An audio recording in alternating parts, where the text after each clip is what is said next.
नमस्कार, मैं डॉक्टर सुजाता वीरेश फिर उपस्थित हूँ अपने चैनल काव्य पाठ पर अपनी इस कविता के साथ। इस कविता में मैंने जिक्र किया है कि किस तरह से बाल विवाह हो जाने पर एक लड़की का बचपन किस तरह से खोता है और गरीबी में दब करके ये बचपन किस तरह से खोता है, इसका जिक्र किया है। आशीर्वाद चाहूँगी आप सभी का। कहीं खो गया उसका बचपन, कहीं खो गया उसका बचपन, कहीं खो गया उसका बचपन। और शादी गौने की बातों में, शादी गौने की बातों में और बाबुल पीहर के नातों में, शादी गौने की बातों में और बाबुल पीहर के नातों में और टूटे मन के जज्बातों में कहीं खो गया उसका बचपन।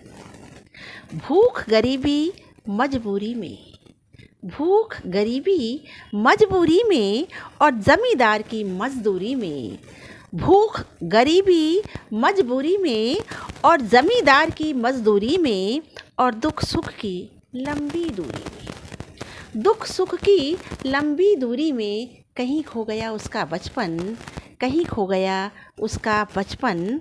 और सड़कों कूड़ों के ढेरों में, सड़कों कूड़ों के ढेरों में और अग्नि के सातों फेरों में, सड़कों कूड़ों के ढेरों में, अग्नि के सातों फेरों में और दुख लाचारी के घेरों में कहीं खो गया उसका बचपन, कहीं खो गया उसका बचपन।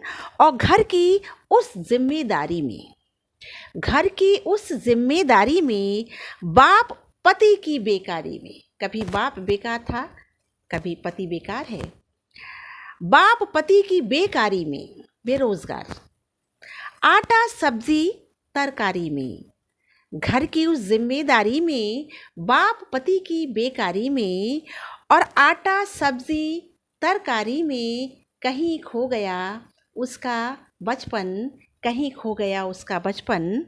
और सड़कों में और फुटपाथों में, सड़कों में और फुटपाथों में और अपने गैरों के हाथों में, सड़कों में और फुटपाथों में अपने गैरों के हाथों में और बहशी और काली रातों में कहीं खो गया उसका बचपन।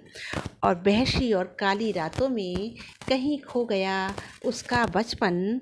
और बिना छत और बरसातों में, बिना छत और बरसातों में, तूफानी झंझा बातों में, बिना छत और बरसातों में, तूफानी झंझा बातों में और कोई नहीं से हालातों में, कोई नहीं से हालातों में कहीं खो गया उसका बचपन, कोई नहीं से हालातों में कहीं खो गया उसका बचपन। और आटा सब्जी तरकारी में कहीं खो गया उसका बचपन। और बहशी और काली रातों में कहीं खो गया उसका बचपन, कोई नहीं से हालातों में कहीं खो गया उसका बचपन, कहीं खो गया उसका बचपन। धन्यवाद।